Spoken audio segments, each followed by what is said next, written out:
Hello friends, today we are going to learn about constructors in C++. Constructor is nothing but it is a function inside a class which has same name as the class itself. In C++, constructor is automatically called when object of a class is created.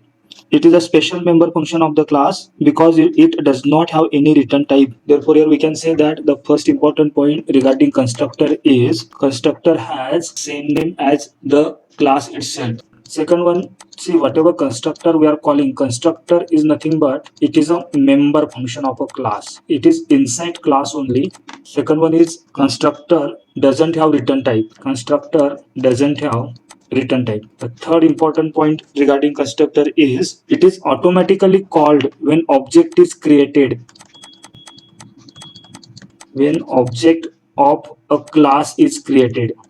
Next important point is it must be placed in public section of class. Constructor is nothing but it is a function inside a class which has the same name as the class itself. Constructor doesn't have return type. It is automatically called when object of a class is created. It must be placed inside public section of a class. The different types of constructors. There are three types of constructors. First one is default constructor.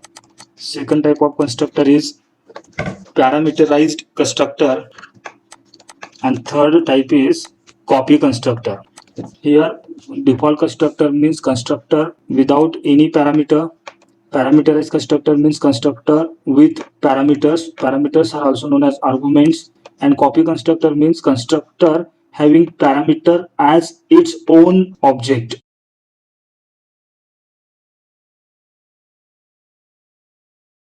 Now let us learn this first one, default constructor. Let us learn about default constructor. Default constructor is nothing but constructor without parameters. Let us understand this with one example. Consider there is a class my constructor. This is nothing but a name of class. Inside class there will be two data members, integer a and integer A and b. As we know, constructor must always be there in a public section of a class. Therefore, we will write this constructor inside public section. Constructor is nothing but this is a function having same name as of class name. This is function. I'm going to define function. Value of a will be 10 and value of b will be 20. Now this is nothing but initialization of variables a and b, data members a and b. Now let us start from main. Now in this example, first we have declared a class. Class name is my constructor. Now in this class there are two data members a and b. In public section we have defined a function my constructor.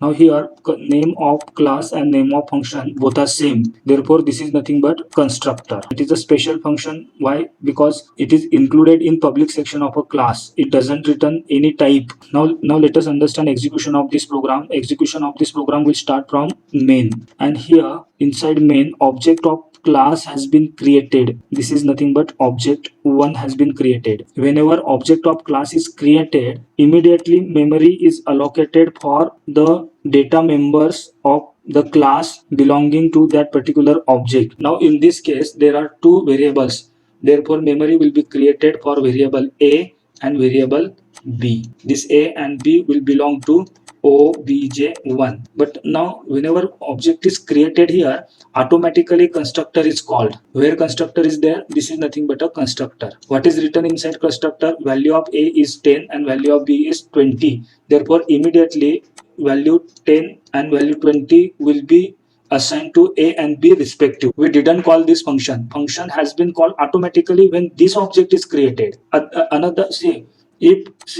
If this was not constructor, then we would have called this function like this, obj1 dot. For example, this function name was my function, then we would have written like this, my function. But we did not write like this. This is a function call, but here we didn't call function using object name and function name with the help of dot operator. Automatically this has been called whenever object is created, and when object is created at that time, immediately whatever data or whatever instructions are there have been executed. Now come to the next line. See out a is equal to obj1. Obj1 has a and b. Value of obj1 is 10, obj1 dot a is 10 and obj1 dot b is 20. Therefore, output will come over here. A is equal to 10 and B is equal to 20. This is nothing but a concept of constructor. Now let us understand another type of constructor, parameterized constructor. As name suggests, parameterized constructor is nothing but constructor with parameters or constructor with argument. Now let us take the same type of example. Our example will also perform the same task but by using parameterized constructor. Therefore, here I will write same class name. Class, what is name of class? My constructor is the name of class.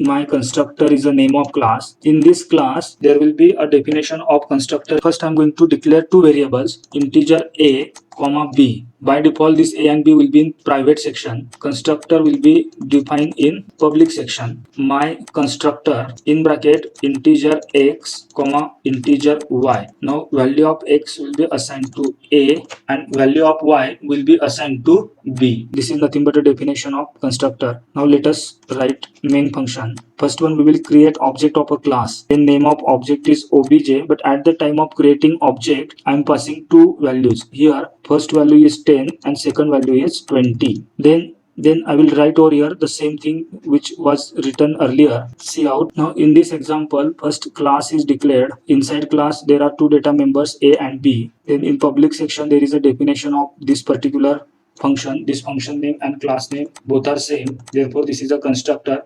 In this function or in this constructor there are two parameters inside. These are nothing but arguments, or we can say that parameters. Therefore this is called as parameterized constructor.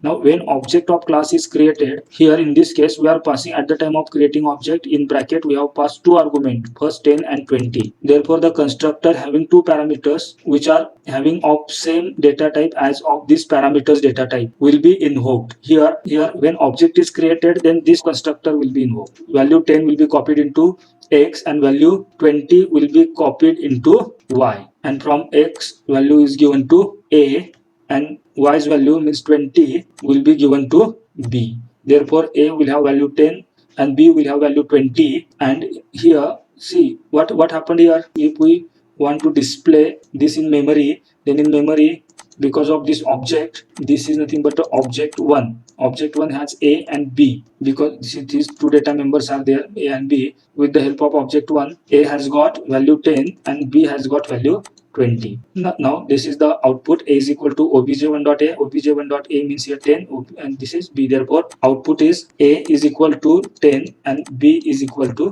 20. This is nothing but a parameterized constructor because this constructor has parameters. This is parameterized constructor. Third one is copy constructor. The copy constructor is a constructor which creates an object by initializing it with an object of the same class which has been created previously. See, there are various purposes of copy constructor. First one is initialize one object from another of the same class. Second one, it is used to copy an object to pass it as an argument to a function. Means argument of this constructor is nothing but object of a same class. Third one, it is used to copy an object to return it from a function.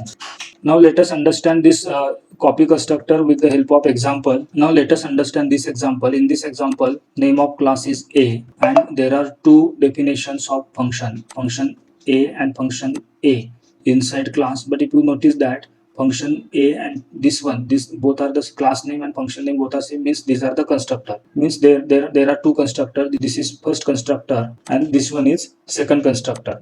Now if you see here, this constructor has parameter simple of type integer. Therefore we can call this as a parameterized constructor. And if we see here, this constructor has got object, this ampersand symbol. We are going to learn in the topic of pointers. This ampersand symbol, see here, a is nothing but a name of class in this constructor, and just here ampersand I means I has been created as an object. If you see here, this is nothing but an object of this type a. This is object of type a. A is nothing but a name of class. So therefore this is nothing but a copy constructor as it has got parameter of type class. You see, execution of this program will start from main. Initially object of constructor a has been created. This is nothing but a in bracket 20, means at the time of creating object we are passing value 20. When object is created, memory is allocated. For example, for this particular a1 variable, not a1 variable, memory will be allocated. Then a1 is nothing but an object of type a. Therefore for this x which is there inside a, memory will be allocated for this x. This x belongs to a1.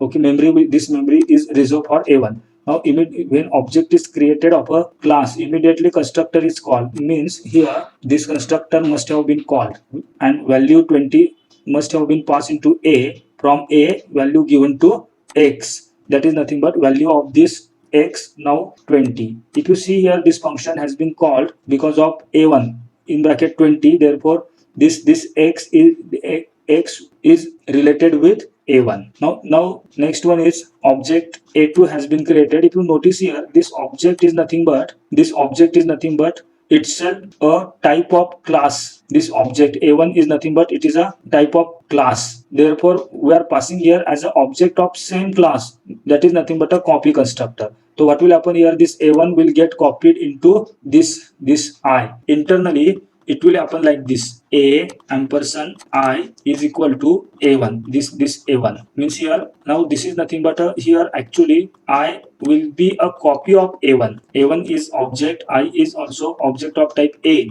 Here we are going to create I as an exact copy of a1. Therefore with the help of, this I will represent this a1 which we have passed to this particular second type of constructor, that is nothing but a copy constructor. Therefore I dot x, what is I dot x? Here it is written I means here a1, it is representing a1 dot x. a1 dot x is nothing but 20. Therefore this x value, now this value x, this x belongs to a2, because whenever object is created, this a2 has been created, and when object is created, memory is allocated. Therefore memory must have also been allocated for a2 as well for x. Now this function has been invoked. This function, now this function means this function has been invoked by using a2. Therefore x is equal to I dot x. I dot x means I is representing here a1 dot x. a1 dot x is nothing but 20. This 20. Now remember here, this x belongs to a2. This a2, and this x, it belongs to a1. Means this a1, which we have also written in this memory. a1, this is a2's x, and this is a1's x. Next one we are going to just write here a2.20. a2.20 will display output like this. What is value of a2? This belongs to a2 dot, it is not it is not a, it is x. a2 dot x is nothing but x, which belongs to this a2. Therefore value 20 will be displayed into the output. This constructor is nothing but copy constructor, as we are passing copy of the object of same type of class. Now in this we have used two functions. See, two functions are there with same name and different parameters. This concept is also known as function overloading. Multiple definition of same function with different parameters. Thank you.